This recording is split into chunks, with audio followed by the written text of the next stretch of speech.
भाव देवताओं ब्रह्मा विष्णु और शिव को दुर्गा कह रही है। अब मेरा कार्य सिद्ध करने के लिए विमान पर बैठकर तुम लोग शीघ्र पधारो जाओ। कोई कठिन कार्य उपस्थित होने पर जब तुम मुझे समन करोगे तब मैं सामने आ जाऊंगी। देवताओं, मेरा और सनातन परमात्मा का ध्यान तुम्हें सदा करते रहना चाहिए। अब यहां ये दो हो गए। तब तो कह रही थी मैं ही सब कुछ हूं, और अब ये कह रही है दो, मेरा और ये दुर्गा ब्रह्म को ही सनातन परमात्मा बता रही है। हम दोनों का आगे दो, हम दोनों का समन करते रहोगे तो तुम्हारे कार्य सिद्ध होने में किंचित मात्र भी संदेह नहीं रहेगा। ब्रह्मा जी कहते हैं इस प्रकार कहकर भगवती जगदम्बिका ने हमें विदा कर दिया। उन्होंने शुद्ध चरित्र वाली शक्तियों में से भगवान विष्णु के लिए लक्ष्मी को, शंकर के लिए महाकाली को और मेरे लिए मां सरस्वती को पत्नी बनने की आज्ञा दे दी। अब उस स्थान से हम चल पड़े और दूसरे स्थानों पर हम तीनों की पुरुष रूप से प्रतिष्ठा हुई। आप जी को इस दास ने परमेश्वर कबीर जी द्वारा रची हुई सृष्टि और ये सारे ब्रह्मांडों की रचना कब कब कैसे हुई वो सारी बताई थी। इस दास ने आपको मौखिक सुनाया था, वर्बली सुनाई थी। और आज इन सदग्रंथों ने, हमारे शास्त्रों ने प्रमाणित कर दिया कि जो 600 वर्ष पहले परमेश्वर कबीर जी ने हमें ज्ञान दिया था वो आज हमारे सदग्रंथों में विद्यमान है। और ये नकली गुरु आचार्य झूठे वेद ज्ञानहीन, शास्त्रों के ज्ञान से हीन है और ये कहते हैं ब्रह्मा विष्णु महेश अजर अमर है, इनके कोई माता पिता नहीं, ये सर्वेश्वर है, महेश्वर है। अब ये तो कंसेप्ट क्लियर हो गया दुर्गा का कि दुर्गा इनकी माता है, फाइनल हो गया। और तीनों का विवाह कर दिया दुर्गा ने, अपने ही 3 रूप बना करके। ये खुद कहती है कि मैं एक से अनेक हो जाती है ये देवी, और 3 रूप धारण करके इसने तीनों पुत्रों का विवाह कर दिया। अब समस्या रहेगी कि इनका पिता कौन है। इस कंसेप्ट को क्लियर करेगा, इस रहस्य को, इस शंका का समाधान जो है शिव पुराण करेगी। अब आपको पढ़ाते हैं अपने पवित्र शास्त्र, जिनको ये नकली हिंदू धर्म के नकली गुरु आज तक नहीं पढ़ सके ना समझ सके। इन्होंने केवल संस्कृत भाषा का ज्ञान था, तत्व ज्ञान नहीं था। और हम इनको मानते रहे कि ये संस्कृत भाषा के जानने वाले ऋषि महर्षि ब्राह्मण हैं और इन्होंने वेदों और पुराणों को ठीक पढ़ा होगा, इन्होंने सही बताया होगा हमको। और परमात्मा कबीर देव जी, कबीर साहब जी वो धानक रूप दुल्हा रूप में आए थे बनारस में। वो 600 वर्ष पहले कहा करते, ये झूठ बोलते हैं सभी, ये सदग्रंथों से परिचित नहीं है, ये परमात्मा की परिभाषा से परिचित नहीं है। तो उस समय हमें विश्वास नहीं हो पाया क्योंकि ये झूठे गुरु आचार्य कहा करते थे कि कबीर तो अशिक्षित है, ये संस्कृत भाषा जानता नहीं, ये झूठ बोलता है ब्रह्मा विष्णु महेश के बारे में, ये इनकी जन्म मृत्यु बताता है, इनके माता पिता के बारे में कहता है। कबीर जी झूठ बोलते हैं। आए है कबीर परमेश्वर जी ने अपने प्यारी आत्मा धर्मदास जी से कहा था कि धर्मदास, कलयुग के जब 5505 वर्ष बीत जाएंगे तब ये मेरी बात सच्ची होंगी जो आज मैं तुझे बता रहा हूं। क्या? अब मैं तुमसे कहूं चताई, त्रिदेवन की उत्पत्ति भाई। मां अष्टंगी पिता निरंजन, ये जमदारुण वंशन अंजन। 3 पुत्र अष्टंगी जाए, ब्रह्मा विष्णु शिव नाम धराए।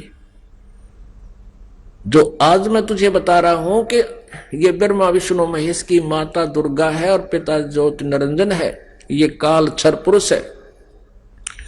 ये मेरा जो वचन है आज से 5505 वर्ष के बाद जब कलयुग बीत जाएगा तब ये सच्चा होगा।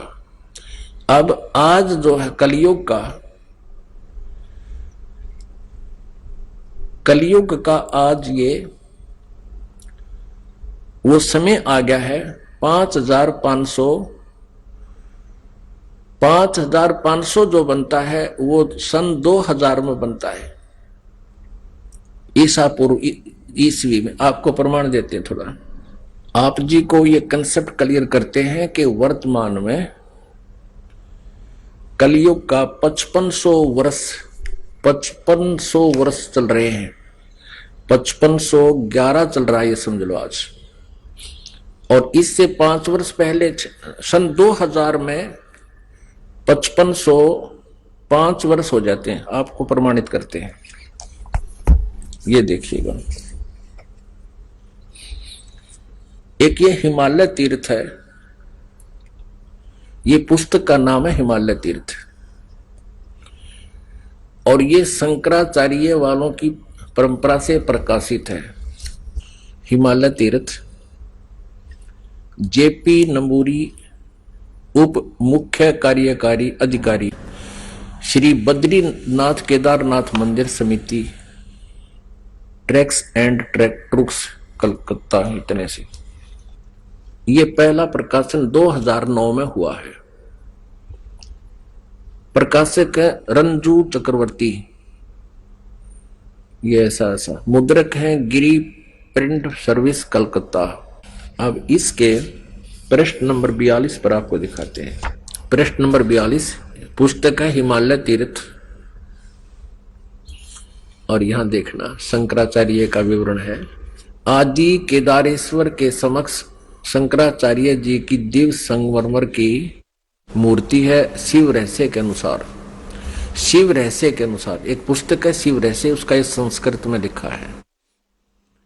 63 वर्षाणाम शंकरो यति, अर्थात कलयुग के 3000 वर्ष व्यतीत होने पर बौद्ध मीमांसकों को के मत पर विजय प्राप्ति के लिए शंकर यति के रूप में आविर्भूत होंगे।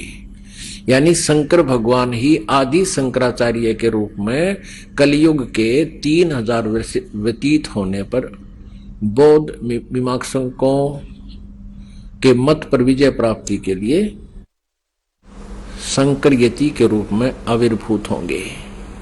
शंकराचार्य के दर्शन के उपरांत ये आगे लिखा है। अब हम दूसरा आपको दिखाते हैं। अब इससे सिद्ध हो गया कि जब कलयुग 3000 वर्ष व्यतीत हो चुका होगा, उस समय आदि शंकराचार्य जी का जन्म होगा। अब ये प्रत्यक्ष प्रमाण ये कर रही है दूसरी पुस्तक कि ईसा से 508 वर्ष पूर्व, ईसा जी के से 508 वर्ष पहले शंकराचार्य जी का जन्म हुआ। अब देखो, ये एक पुस्तक है ज्योतिर्मय ज्योतिर्मठ, ये है आदि शंकराचार्य जी, और ये है इनके बाद अब जो वर्तमान में श्री स्वरूपानंद जी शंकराचार्य, ये 2 पीठों के शंकराचार्य हैं, दोनों का 4 दिन के पास है।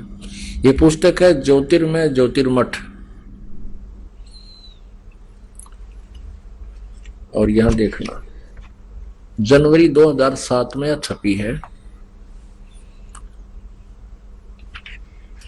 संरक्षक हैं अनंत श्री विभूषित ज्योतिष पीठाधीश्वर एवं द्वारका शारदा पीठाधीश्वर, 2 के हैं ये मालिक, जगत गुरु शंकराचार्य स्वामी श्री स्वरूपानंद सरस्वती जी महाराज। संपादक एवं लेखक एवं संकलन करता है विष्णुदत्त शर्मा, अध्यक्ष आध्यात्मिक उत्थान मंडल दिल्ली। प्रेरणा स्रोत ये है, मुद्रक ये है फाइन प्रिंट एंड पैक्स, परामर्श एवं सहयोग ये है। प्रकाशक यहाँ पर अखिल भारतीय आध्यात्मिक ज्ञान उत्थान मंडल, 1/3234 गली नंबर 2, रामनगर तिवारी, मंडोली रोड, सादरा दिल्ली। ऐसे ऐसे। अब इसके प्रश्न नंबर 11 पर आपको दिखाते हैं। आदि शंकराचार्य का संक्षिप्त जीवन परिचय। लगभग 25 वर्ष पूर्व शंकराचार्य का जन्म चरमराती आस्था के युग में केरल प्रांत में पूर्णा नदी के तट पर कालाड़ी ग्राम में धर्मनिष्ठ नंबूदरी वैश्य शैव ब्राह्मण श्री शिव गुरु अर्थ वह धर्मपरायण सुभद्रा के घर हुआ। श्री शिव गुरु तैत्रीय शाखा के यजुर्वेदी थे, जो आदि शंकराचार्य के पिताजी। शंकराचार्य का जन्म भगवान शंकर के आशीर्वाद से हुआ, अतः उनका नाम शंकर रखा गया। गुरु परंपरागत मठों के अनुसार उनका आविर्भाव काल ईसा पूर्व 508 वर्ष माना गया है या 576 वर्ष माना गया। ये 476 का अर्थ, ये 32 वर्ष की उम्र में इनका देहांत हो गया था। इसमें से 32 कम कर दें तो इतना ही होता है 476, यानी 508 वर्ष पूर्व। यहां इन्होंने लमसम कहा है कि लगभग 2500 वर्ष पूर्व 2500 वर्ष पूर्व उनका जन्म हुआ। कहां? कल। और इससे सिद्ध हो गया कि ईसा पूर्व 508, ईसा पूर्व 508 वर्ष। ये 2000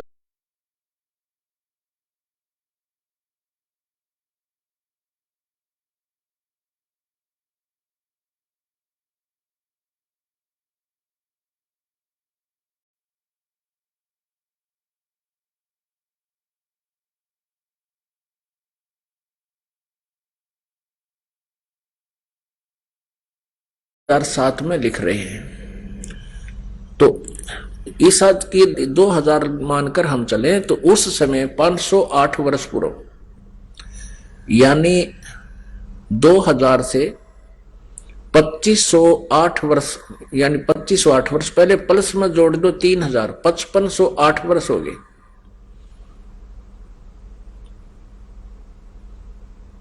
और 1994 से इस दास ने ये नामदान की आज्ञा हुई। सन 2000 में कृपा हुई, परमात्मा ने दया बख्शी, इन सदग्रंथों को देखा। 2000 के बाद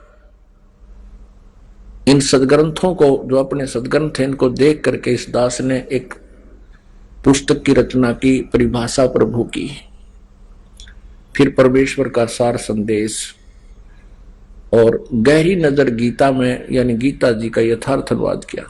तो परमात्मा ने कहा था कि जब कलयुग के 5505 वर्ष बीत जाएंगे, उस समय मेरी ये आज की कही हुई बातें सच्ची होंगी। धर्मदास, क्या कही थी परमात्मा ने कि ब्रह्मा विष्णु महेश नासवान हैं, इनकी जन्म मृत्यु होती है। ब्रह्मा विष्णु महेश जी के पिता ज्योति निरंजन क्षर पुरुष ये काल हैं, और माता इनकी या देवी दुर्गा है। लेकिन उस समय किसी ने नहीं माना था। 600 वर्ष पहले सन 1398 से सन 1518 तक परमात्मा 120 वर्ष तक यही ज्ञान देते रहे। लेकिन इन नकली गुरुओं ने, इन हट्ठी आचार्यों ने इस परमात्मा के ज्ञान को हम तक पहुंचने नहीं दिया। परमात्मा कबीर जी कहा करते, ये दुनिया अजब दीवानी, मेरी कही एक ना मानी। देखिए से दीवाने हो रहे हैं नकली गुरुओं के ऊपर, इनकी दंत कथाओं को सच्ची मान रहे हैं, और हम जो सत्य बता रहे हैं उस पर विश्वास नहीं कर पा रहे। तो इसके लिए परमात्मा ने ये समय सेलेक्ट किया था कि एक समय कलयुग आएगा, उस समय सभी जनता को शिक्षित करेंगे, और जनता जब शिक्षित होंगे, श्रद्धालु शिक्षित होंगे, तब सदग्रंथों को स्वयं आंखों देखेंगे और गदगद हो जाएंगे। हमें परमात्मा चाहिए, और हम इन सभी सदग्रंथों को, पवित्र चारों वेदों को, पवित्र 18 पुराणों को, पवित्र श्रीमद् भगवत गीता जी को हम सत्य मानते रहे हैं और सत्य मानते हैं, और उनमें जो लिखा है तो आज हमने उनको स्वीकार करना चाहिए। इन लोक वेद सुनाने वाले आचार्यों गुरुओं से हमने पीछा छुटाना चाहिए। इसी में हमारी बुद्धिमता है। और परमेश्वर कबीर जी कहते हैं, जान बूझ साची तजय और करे झूठ ते ने, ताकि संगत है प्रभु सोपन में भी ना दे। इतने प्रमाण देखकर भी इन नकलियों से नहीं हटते हैं, सच्चाई को ग्रहण नहीं करते हैं, तो उसके विषय में कहा कि जानबूझ साची तजे और करें झूठ तने ताकि संगत है प्रभु सोपन में भी ना दे। फिर इसे निकम्मा तो कहते दूर है ठीक, जो इतना कुछ देखकर भी नहीं मान रहे हैं। इन आदि शंकराचार्यों ने भी, इन शंकराचार्यों को भी ब्रह्मा विष्णु महेश की स्थिति का नहीं पता, इनको अजरो अमर कहते हैं। तो पुण्यात्माओं परमात्मा कबीर जी ने कहा था, एक ना भूला दो ना भूली, ये भूले सब संसारी। अब हम आगे चलते हैं कि श्री ब्रह्मा, श्री विष्णु, श्री शिव जी के अब पिताजी क्लियर करने हैं और उन्हीं की जीवनी में अब शिव पुराण दिखाते हैं। आप ये देखिएगा, शिव पुराण संक्षिप्त शिव पुराण, सचित्र मोटा टाइप, केवल हिंदी।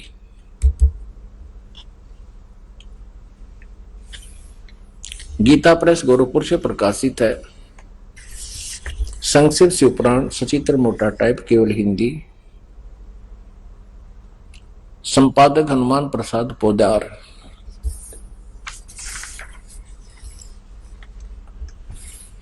प्रकाशक में मुद्रक है गीता प्रेस गोरखपुर, गोविंद वन कार्यालय कोलकाता का संस्थान। अब यहां से शुरू करते हैं। ये रुद्र संहिता 98वां पृष्ठ शुरू करेंगे हम। संक्षिप्त शिव पुराण, ये रुद्र संहिता का 5वां अध्याय यहां समाप्त होता है। अपने पुत्र नारद की यह बात सुनकर लोक पितामह ब्रह्मा वहां इस प्रकार बोले। अब रुद्र संहिता का 6वां अध्याय हम पढ़ेंगे। ब्रह्मा जी ने कहा, ब्रह्मन देव शिरोमणे, तुम सदा समस्त जगत के उपकार में लगे रहते हो। तुमने लोगों के हित के कामना से ये बहुत उत्तम बात पूछी है। जिसमें समस्त चराचर जगत नष्ट हो गया था, सर्वत्र केवल अंधकार ही अंधकार था। न सूर्य दिखाई देते थे, न चंद्रमा, अनन्य ग्रहों और नक्षत्रों का भी पता नहीं था। न दिन होता था न रात। अग्नि, पृथ्वी, वायु और जल की भी सत्ता नहीं थी। उसमें तत्सद ब्रह्म, इस श्रुति में जो सत सुना जाता है एकमात्र वही शेष था। अब पृष्ठ 100 पे संक्षिप्त शिव पुराण रुद्र संहिता हम पढ़ रहे हैं।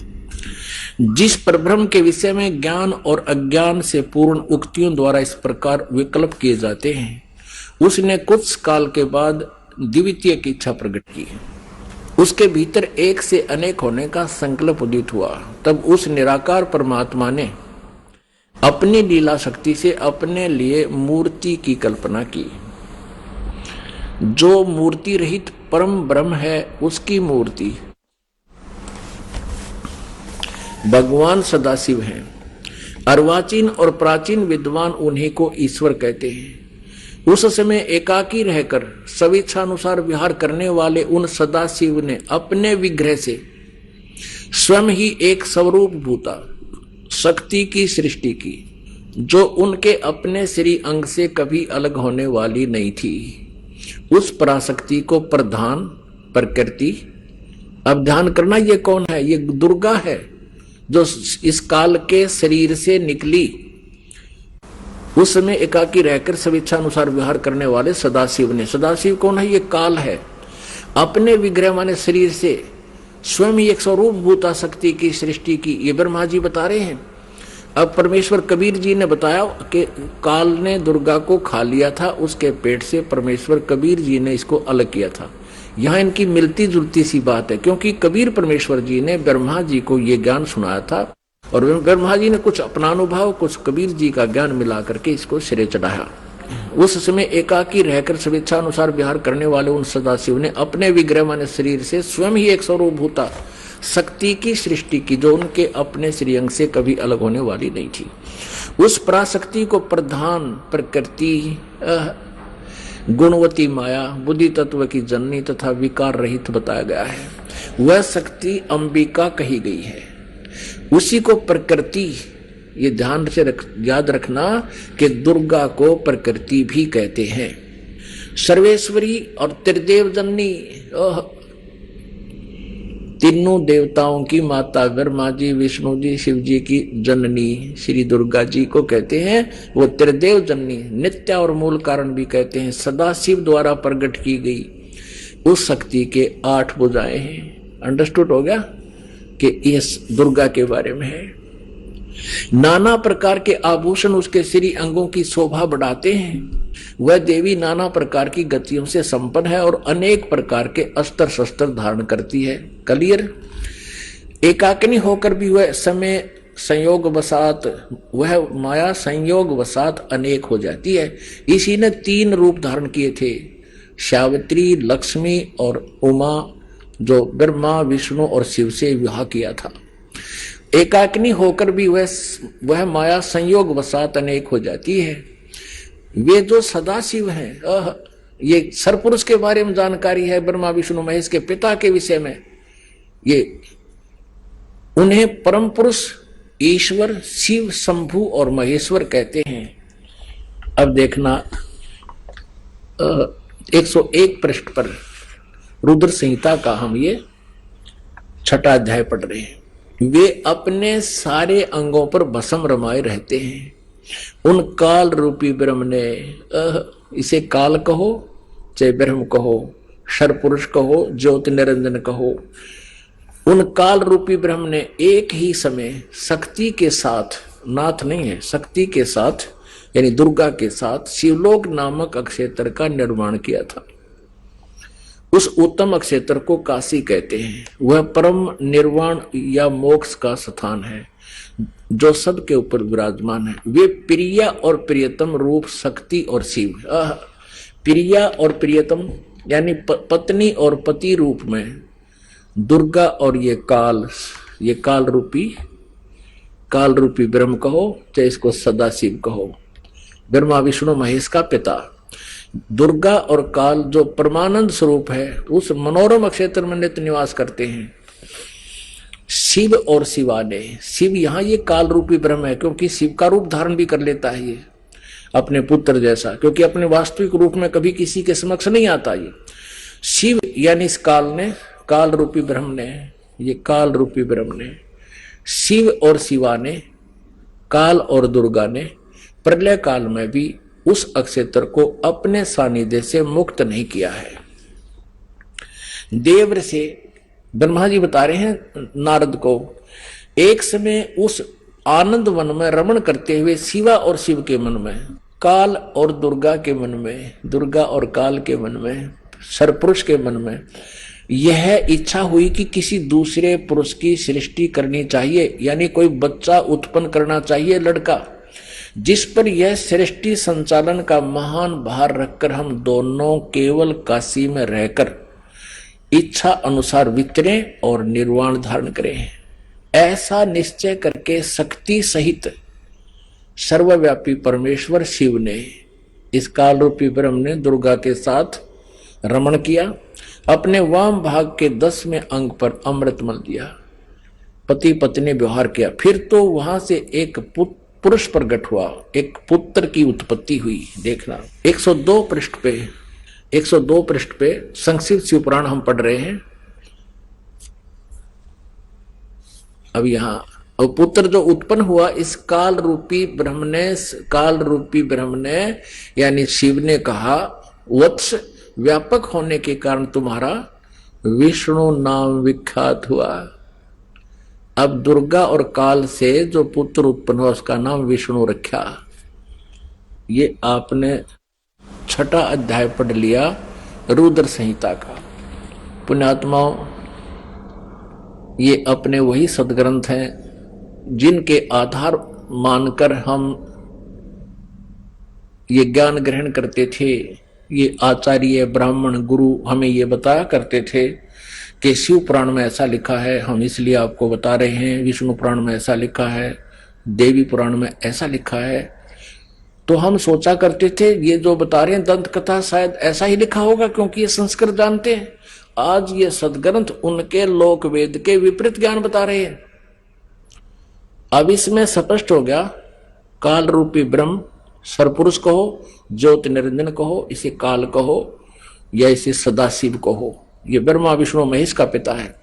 और दुर्गा कहो, प्रकृति कहो, और ये इनकी माता है। इन दोनों के संयोग से श्री विष्णु जी की उत्पत्ति हुई, ये अपनी शिव पुराण स्पष्ट कर रहे हैं। और रुद्र संहिता का 6वां अध्याय। अब आपको 7वें अध्याय में ब्रह्मा जी कहते हैं फिर मेरी उत्पत्ति भी ऐसे की, दुर्गा और काल ने दोनों ने मिलकर, ब्रह्म ने। देखिए ये रुद्र संहिता है और ये हमने 6वां अध्याय यहां तक पढ़ लिया। अब 7वां देखते हैं, 103 पृष्ठ पे।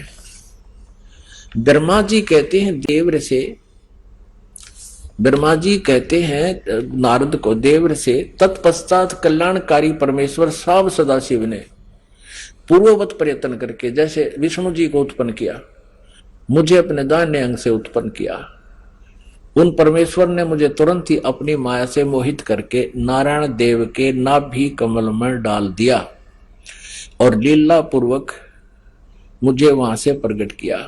इस प्रकार उस कमल के पुत्र के रूप में मुझ हिरण्य गर्भ का जन्म हुआ। अब पुण्यात्मा यहां पर अनुवाद करता थोड़ा सा विचलित हो गया। अब उसने सोचा कि भाई अब शिव से शिव की उत्पत्ति कैसे लिखूं, क्योंकि अनुवाद करता भी तत्व ज्ञान से परिचित नहीं था। लेकिन कहते हैं सच्चाई छुपती नहीं, चोर चुरावे तू बड़ी गाड्डे पानी में, वो गाड्डे व ऊपर आवे ना, सच्चाई छानी ना। अब देखना, इसी रुद्र संहिता हम पढ़ रहे हैं, श्री शिव पुराण में प्रमाण दिखाते हैं आपको। ये वही रुद्र संहिता चल रही है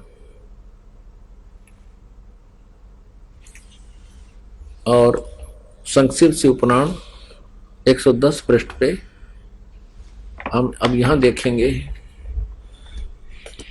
9वां अध्याय का यह अंत होता है, लास्ट है।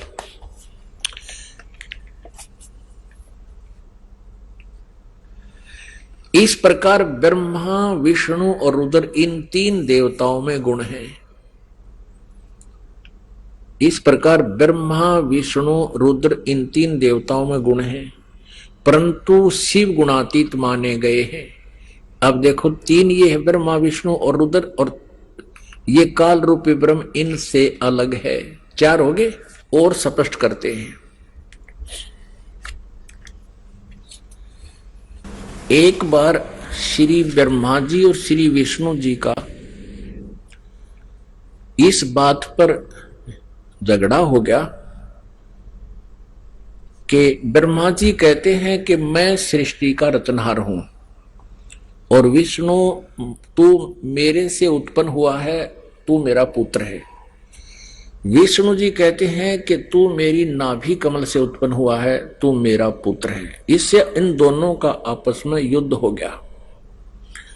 उस झगड़े का निपटारा करने के लिए इस काल रूपी ब्रह्म ने, इनके पिता ने इनके बीच में एक स्तंभ गाड़ दिया, एक लिंग खड़ा कर दिया, तेजों में स्तंभ बहुत लंबा, उसका कोई और छोर इन दोनों को नहीं मिला। तो इनका युद्ध तो बंद हो गया, उसकी खोज करने लगे कितना लंबा चौड़ा है। अंत में कहते हैं फिर कुछ देर के बाद ये शिव रूप में इसने प्रतिज्ञा की है काल ने कि मैं अपने वास्तविक रूप में कभी किसी को दर्शन नहीं दूंगा। इसलिए ये कभी ब्रह्मा रूप धारण कर लेता है, कभी विष्णु रूप धारण कर लेता है, कभी शिव जी का रूप धारण कर लेता है। तो वहां शिव जी रूप में आकर प्रकट हो गया और इन दोनों से कहा कि पुत्रों, तुमने अपने आप को भुला दिया है और तुमने जो सृष्टि और सतिथि के जो डिपार्टमेंट मुझसे लिए हैं, ये तुमने तब करके लिए हैं। और इसी प्रकार रुद्र और महेश्वर ने भी अलग अलग विभाग मुझसे प्राप्त किए। अब आपको दिखाते हैं विद्वेश्वर संहिता में, यही शिव पुराण, ये संक्षिप्त शिव पुराण गीता प्रेस गोरखपुर से प्रकाशित है और वही हम पढ़ रहे हैं, पहले जो आपको दिखाया था। हनुमान प्रसाद पोदार इसके संपादक हैं। अब हम फिर विद्वेश्वर संहिता पढ़ते हैं। ये विद्वेश्वर संहिता अब पृष्ठ नंबर 24 पे थोड़ी सी झलक दिखाएंगे। ये एक तेजो में लिंग यानी सतंब इनके बीच में खड़ा कर दिया काल भगवान ने, ब्रह्मा जी और विष्णु जी के। फिर ये स्वयं प्रकट हो गया। ये 25 पृष्ठ पे हम पढ़ेंगे। ब्रह्मा और विष्णु ने पूछा, प्रभु सृष्टि आदि 5 कृत्यों के लक्षण क्या हैं? यह हम दोनों को बताइए। भगवान शिव बोले, ये काल रूपी ब्रह्म सदाशिव इनका पिता बोला, मेरे कर्तव्यों को समझना अत्यंत गहन है, तथापि मैं कृपा पूर्वक तुम्हें उनके विषय में बता रहा हूं। ब्रह्मा और अच्युत, सृष्टि, पालन और संहार, तिरोभाव और अनुग्रह, ये 5 ही मेरे जगत संबंधी कार्य हैं जो नित्य सिद्ध है। आइए अब हम उन श्रद्धालुओं के अनुभव जानते हैं जो जगत गुरु तत्वदर्शी संत रामपाल जी महाराज जी से दीक्षा प्राप्त कर चुके हैं तथा उनके द्वारा बताए गए भक्ति मार्ग पर चल रहे हैं। नमस्कार जी। ससाए। क्या नाम है आपका? रेखा सोनी। कहाँ से आए हैं आप? MP जिला शिवपुरी। संत रामपाल जी महाराज जी से नाम दीक्षा कब लिया आपने? हमने ली 15/11/2013 को। संत रामपाल जी महाराज जी से दीक्षा लेने से पहले आप क्या भक्ति साधना करते थे? हम सभी देवी देवताओं की भक्ति करते थे, ब्रह्मा विष्णु महेश देवी जी, और बहुत व्रत भी करती थी मैं, जैसे सोमवार है, शुक्रवार है, गुरुवार है और तीजा है, सभी व्रत 11 से, और बहुत व्रत करती थी मैं। फिर भी माने कोई सुख नहीं था, माने घर में कलह कलेश और बहुत सभी माने पैसों से भी सभी से बहुत परेशान रहती थी। आप इतनी सारी भक्ति साधना कर रहे थे, ये भक्ति साधना करने से आपको कुछ तो लाभ हुआ होगा? कुछ भी नहीं हुआ भगत जी, हानि हानि सब कुछ माने हानि में ही जा रहा था, कोई लाभ नहीं मिला। और मेरी तबीयत में 11 व्रत करती थी, निराहार रहती थी और दूसरे दिन हॉस्पिटल में चली जाती थी। बोतलें 8 दिन में बोतलें लग रही, क्योंकि मुझे मेरे शरीर में आने में भक्ति बहुत करती थी भगवान पाने के लिए। अकेले मेरी शरीर में इतनी शक्ति नहीं थी कि मैं माने व्रतों को झेल सकूं, फिर भी करती थी और बोतलें लगती थी, परेशानी पे। और फिर घर में पैसा नहीं रहता था तो लड़ाई होती थी। हमारे पति माने जी कहते थे कि तुमसे नहीं बनता तो क्यों करती हो, फिर भी मैं करती थी कि कहीं भगवान हुए तो माने सब दुखों को दूर कर दे हैं अपने। मगर कहीं भगवान नहीं मिला, कहीं कुछ नहीं था। बच्चों को भी बहुत माने बीमारी लगी रहती थी, कहीं लड़की बीमार हो गई, कहीं लड़का बीमार हो गया, उसका पेट दर्द करता था लड़का का, उसका भी कहीं कोई निवारण नहीं हो रहा था।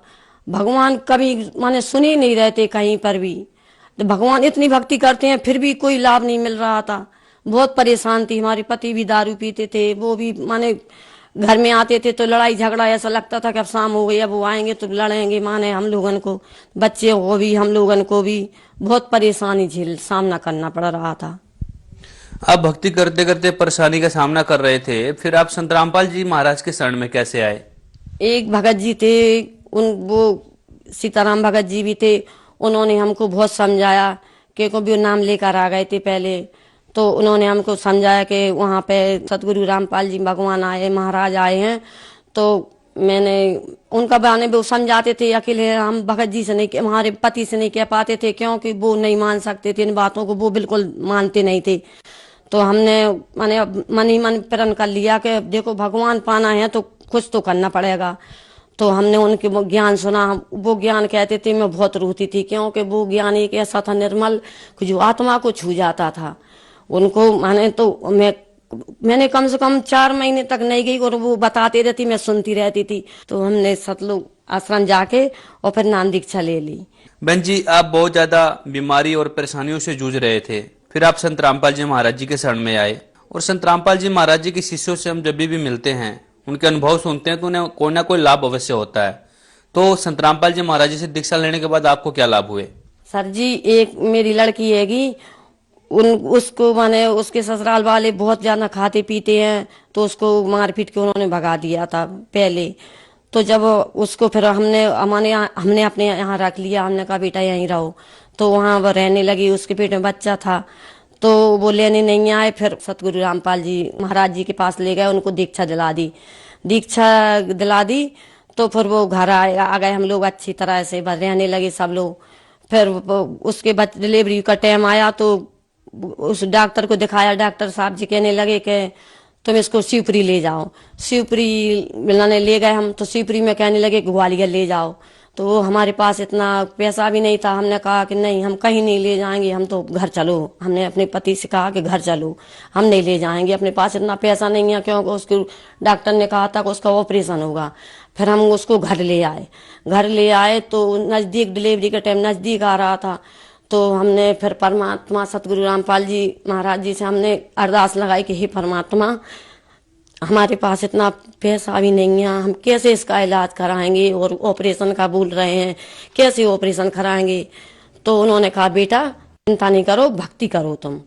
तो हमने फिर बिल्कुल टेंशन फ्री हो गया। हमने कि चलो अब हमें कुछ चिंता नहीं है, परमात्मा अपने आप सतगुरु रामपाल जी महाराज वो ही करेंगे जो कुछ करना होगा, अच्छा बुरा।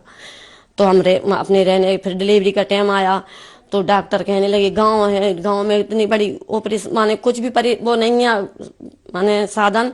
तो वो कहने लगे कि तुम इसको शिवपुरी ले जाओ। हमने कि नहीं, हम तो डिलीवरी यहीं कराएंगे, अगर हमारी किस्मत में जो होगा हमारे परमात्मा ही करेंगे बस, और कोई नहीं कर सकता। तो हमने उसकी डिलीवरी माने उसकी डिलीवरी हुई रात को 10 बजे हो गई डिलीवरी हो गई। और उसका बच्चा माने उसकी सांस चल रही थी, क्योंकि उसको बीपी इतना था, 200 बीपी था। सभी डॉक्टरों ने मना कर दिया था, यहाँ डिलीवरी नहीं कराना।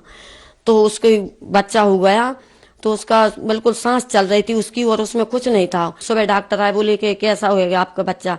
हमने कही डॉक्टर साहब बच्चा तो बिल्कुल माने मरा हुआ है, इसको सांस अकेली चल रही है।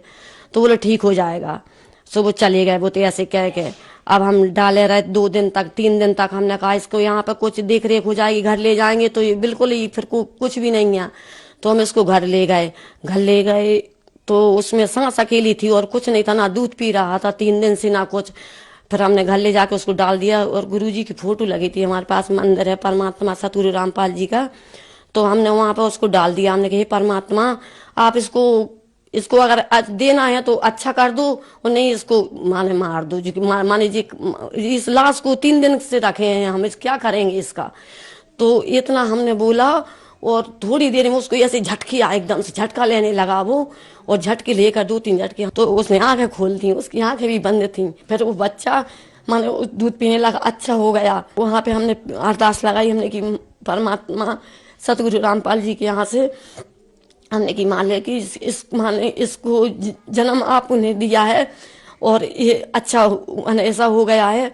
अब जिसको दूध ने, इसकी माँ भी अंधी हो गई थी, इसकी डिलीवरी हुई तो हमने उसकी भी अरदास लगाई। हमने कि डॉक्टर बोले, हमने कहा था आपसे यहाँ डिलीवरी नहीं कराओ, और जी इसको कुछ भी हो सकता है। तो उसकी आंखें चली गई।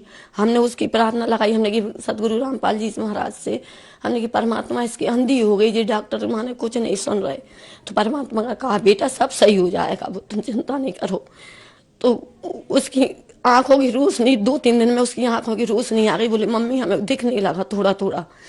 तो हमने कहा बेटा परमात्मा सही करेंगे। सतगुरु रामपाल जी महाराज ने उसकी आंखों की रोशनी दे दी, बच्चा को भी जन्म दे माने जीवित कर दिया। फिर वो उतना कुछ चलने ऐसा खचरने लगा। तो एक दिन भगोना रखा था सर जी, तो भगोना रखा था पानी का, मैं नहाने जा रही थी तो वो उसको मैंने ऐसा रख छोड़ दिया। तो मैं कपड़े ढूंढने लगी नहाने के लिए, तो कपड़ा नहीं मिल रहे थे मेरे। तो मैं बैठ गई, मैंने कि कपड़ा जाने कहाँ रखे। तो वो बच्चा चला गया भगोना के पास, और जाके उसने ऐसे मैंने उसको पकड़ के खड़ा हो गया वो, और उसमें गिर गया वो भगोना में। तो उसको पैर ऊपर हो गया और पूरा उसमें डूब गया, पानी का भरा हुआ था। तो मैंने देखा कोई ने मुझे माने मैं बैठी थी भीतर, मुझे ऐसा लगा कि कोई मुझसे, मेरे सतगुरु रामपाल जी कह रहे हो कि बेटा चली जा बाहर। तो मैं बाहर आके देखा, मैंने उसमें मेरे बच्चे को उठाया, मैं जोर से चिल्ला के बोली, मैंने कि हे मालिक ये क्या हो गया। तो बच्चा अपने आप हाथ पैर हिलाने लगा, मैंने गुरु जी की आगे डाल दिया। तो बच्चा अपने आप आके खोलने लगा, और अपने आप उसको जल दे दिया हमने, और अच्छा हो गया। फिर हमने उसको रख के नहाने बहुत माने। फिर एक दिन ऐसा हुआ कि जी लड़की उसको नहला रही थी, नहला के और रो रहा था। तो मैंने कहा बेटा इसको दूध पिला दे तू। तो उसमें कटोरी में लेके बोल, मैंने उसको गैस पे तपा के रख दिया और उसने ऐसा कटोरी ऐसा लिए थी बच्चे को, और उसने ऐसी भगवानी कुड़ेरी, बच्चा ने ऐसा हाथ मार दिया तो पूरी भगवानी, उबलती हुई भगवानी उसके ऊपर से, बच्चे के ऊपर से पूरी ऐसे, बच्चा ने खूब जोर से चीख मारी और रोने लगा। फूट में एकदम से घबरा गई सर जी और गई उसके पास। वहां ने देखा तो वो लड़की ली थी, बोली मम्मी इसके ऊपर दूध गिर गया। मैंने कहा बेटा तूने देखा नहीं, परमात्मा जी क्या हो गया। फिर वो लाल हो गया इंगुर जैसा पूरा उसका शरीर, इतना सा बच्चा, 7 महीने का बच्चा था, उसको पूरा ऐसा हो गया। तो फिर मैंने उसको देखा, फिर कि हे परमात्मा जी क्या हुआ, जो तो आपने ही दिया है और ऐसा क्या हो गया, इसको क्या गलती हो गई मालिक हमसे।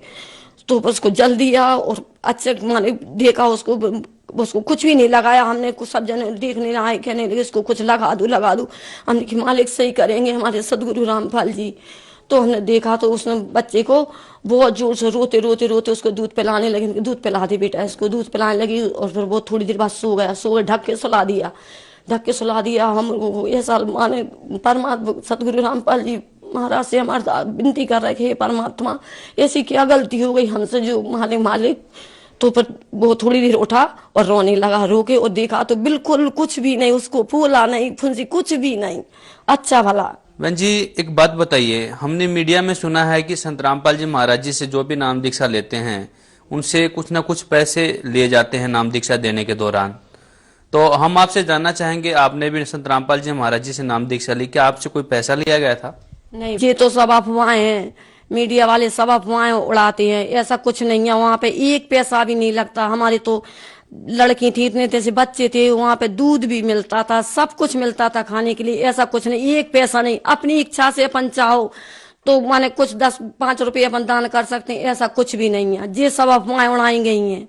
हम तो इतने से बच्चों को लेकर जाते थे भगत सर जी, कुछ भी नहीं है ऐसा वहां पे। जो श्रद्धालु आपको देख रहे हैं, आप उन्हें क्या संदेश देना चाहेंगे? सर जी मैं उनसे करबद्ध होकर प्रार्थना करना चाहती हूँ कि देखो जी, मानुष जन्म कभी बार बार नहीं मिलता, मानुष जन्म दुर्लभ है, मिले न बारंबार। तरवर से पत्ता टूट गया, बहुत न लगता डार।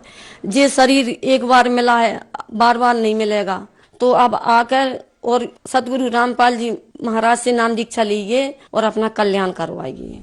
जो श्रद्धालु संत रामपाल जी महाराज जी से नाम दीक्षा लेना चाहें तो कैसे ले सकते हैं? टीवी पर संत रामपाल जी महाराज जी का सत्संग आता है, उसके नीचे पट्टी आती है और उस पट्टी पर नंबर आते हैं, नंबर आप लगाकर और संपर्क कर सकते हैं। धन्यवाद जी। सत्साए।